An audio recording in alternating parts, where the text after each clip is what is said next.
El tema que vamos a ver el día de hoy se llama los organizadores gráficos. Esta actividad es realizada por Etzinergy de Patiño Suárez. Bueno, los organizadores gráficos, ¿qué son? Son técnicas de aprendizaje por las que se representan conceptos en esquemas visuales. ¿Para qué sirven estos o cuál es su principal función? Estos sirven para sintetizar información y poder presentar conceptos e ideas de una manera más dinámica y clara. ¿Por qué son importantes en el aula de clase trabajar con los organizadores gráficos? Primero, desarrollan el nivel de comprensión e interpretación. Segundo, desarrollan operaciones mentales tales como organización, clasificación y comparación. Es importante además de conocer qué son esas operaciones mentales. Esta es la acción interiorizada que modifica el objeto de conocimiento que se va construyendo y agrupando de un modo coherente entre el intercambio constante del pensamiento y la acción en el exterior. Es decir, cuando yo le relaciono con algo que me ha sucedido a mí.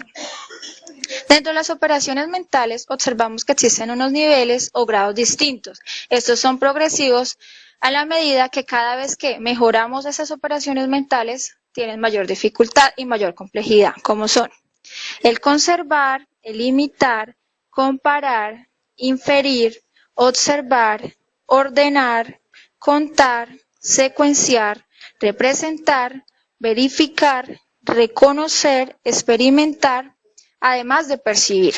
Bueno, algunos de los organizadores gráficos son los mapas conceptuales, organigramas de causa y efecto, organigramas, cadenas y secuencias, mapas mentales y cuadros sinópticos. Valga decir que existen otra variedad, pero esos son los principales y de mayor uso en el aula de clase.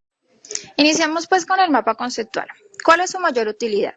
Los mapas conceptuales es un medio que sirve para visualizar conceptos y establecer relaciones jerárquicas entre estos conceptos. Además contribuye al desarrollo de habilidades de la síntesis y del pensamiento. Eso se logra a través de eliminar esa memoria a corto plazo y desarrollar la memoria a largo plazo y posteriormente la memoria del trabajo. Además, estos mapas conceptuales sirven para construir conceptos, producir la abstracción y se crean luego no solo recuerdos para el momento, sino para ser utilizados más adelante de acuerdo a la necesidad que se tenga. Los mapas mentales. Es una herramienta que desarrolla la comprensión, creatividad, estimula la memoria, da la capacidad de análisis y el desarrollo de operaciones mentales, debido a que se hace una organización, clasificación y representación. Eso nos sirve para trabajar en el aula porque se puede motivar como tal los dibujos y la creatividad de los estudiantes. Es necesario tener en cuenta que para la elaboración de los mismos debe haber un concepto central que es del cual se van a desprender otras cosas importantes del mismo, como por ejemplo, si vamos a trabajar un tema de inglés que son digamos los ejercicios o cómo tener una mente sana, entonces la podemos dividir del centro a través de flechas o curvas o diferentes figuras. Unir, por ejemplo, con los ejercicios, con una buena alimentación, con la meditación, con algunos juegos y recreación visual también. Es necesario y pertinente recordar que estas imágenes van a ser unidas y enlazadas solo con una palabra clave y no debe ir cargada de muchas letras. Lo importante es que los dibujos sean claros y se puede explicar como tal el tema o la información que se quiere brindar. Es necesario recordar siempre palabras claves. Los cuadros sinópticos. Los cuadros sinópticos son aquellos que expresan visualmente ideas o textos. Eso es un recurso instruccional que comunica una estructura lógica de la información. Estos desarrollan la comprensión de estructuras global coherente de un texto, de una temática en específico y las relaciones que se pueden establecer entre el mismo. Sirven como una forma de organizar, sintetizar información como mecanismo de estudio. Ahora un ejemplo.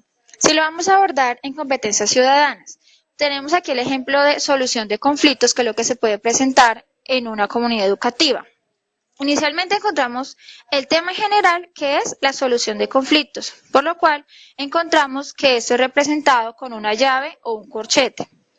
En la parte de adentro encontramos unos subtemas o lo que le sigue, que son las pautas para tener una solución de conflictos, como por ejemplo la negociación o transacción. Para esto hacemos otro llave o corchete en el cual me dan cómo poder hacer una negociación y cómo solo dar una solución al problema. Es necesario recordar que siempre tiene que ir una llave mayor, porque lo cual me indica que es el tema principal y la idea global. Las otras tienen que estar subdivididas y ser más pequeñas porque es dependiente de esa llave principal. Diagrama de causa-efecto o o diagrama de pescado o espina de pescado, cualquiera de las formas se puede conocer. ¿Para qué nos sirve? Ese resulta apropiado para que los estudiantes piensen tanto en las causas reales o potenciales de un suceso o un problema, como en las relaciones causales entre dos o más fenómenos. Mediante la elaboración de los mismos, es posible generar una dinámica de clase que favorece el análisis, la discusión grupal y la aplicación de conocimientos o diferentes situaciones problemas. Un ejemplo muy cotidiano. Si hablamos del bajo nivel educativo de los estudiantes, podemos acuñirlo a varias situaciones. Una de ellas sería la sobrecarga del trabajo tanto de los profesores o de los alumnos en las escuelas. Marginación.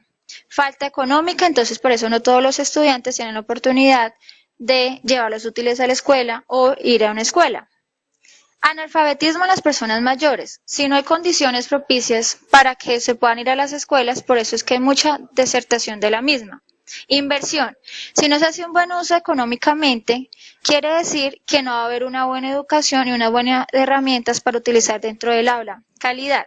Si no hay unos buenos maestros, unas buenas herramientas, no va a ser muy alta la calidad que se va a brindar en las escuelas. Organigrama. Sinopsis o esquema de la organización de una entidad, de una empresa o de una tarea. Permite representar de una manera visual la relación jerárquica, puede ser vertical y horizontal, entre los diversos componentes de una estructura o de un tema. Si vamos a hablar del organigrama de una institución educativa, sabremos que primero hay unas directivas en la institución, hay un rector, hay un coordinador académico, un coordinador disciplinario, luego vienen los maestros, luego vienen los estudiantes y también vemos que hay el personal que es el que se encarga, como también encontramos al personal de servicios generales, que como vemos todo hace parte de una comunidad educativa. Es muy útil y riguroso en el aula de clase, por ejemplo, para temas como contabilidad, algunos temas de matemáticas, o como tal, cosas de lenguaje propiamente, si vemos de que siempre hay un orden mayor y siempre hay ciertos entes que tienen mayor participación en ciertas actividades que otros. La cadena de secuencias es un instrumento útil para representar cualquier serie de eventos que ocurren en un orden cronológico o para mostrar las fases de un proceso. En el aula de clase, hay muchos contenidos por los cuales resultan aplicables estas cadenas de secuencias. Para citar algunos ejemplos, por ejemplo, tenemos unos temas históricos, etapas de evolución de los seres vivos, secuencias narrativas o, ¿por qué no?, elementos propios de una empresa, cuál es el manejo que se tiene que tener, digamos, en tesorería o algún departamento propio de la empresa. En el caso que les voy a dar a continuación, encontramos el proceso de digestión, que inicia por: el alimento se mezcla con la saliva en la boca, pasa a la faringe, luego al esófago, en el estómago se mezcla con los jugos gástricos. Estos alimentos son procesados y llegan al intestino delgado. Los desechos pasan al intestino grueso y finalmente son expulsados a través del ano.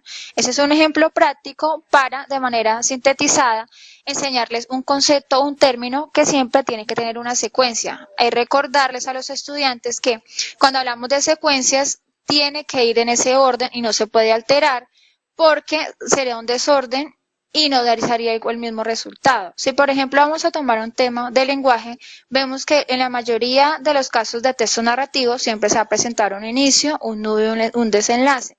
Aunque en algunos casos, como son los textos postmodernos o cuentos nuevos, contemporáneos, vemos que algunos de ellos manejan una estructura diferente, pero habitualmente podemos ver que hay unos procesos de narración que siempre tienen que ir en un orden coherente. Muchas gracias.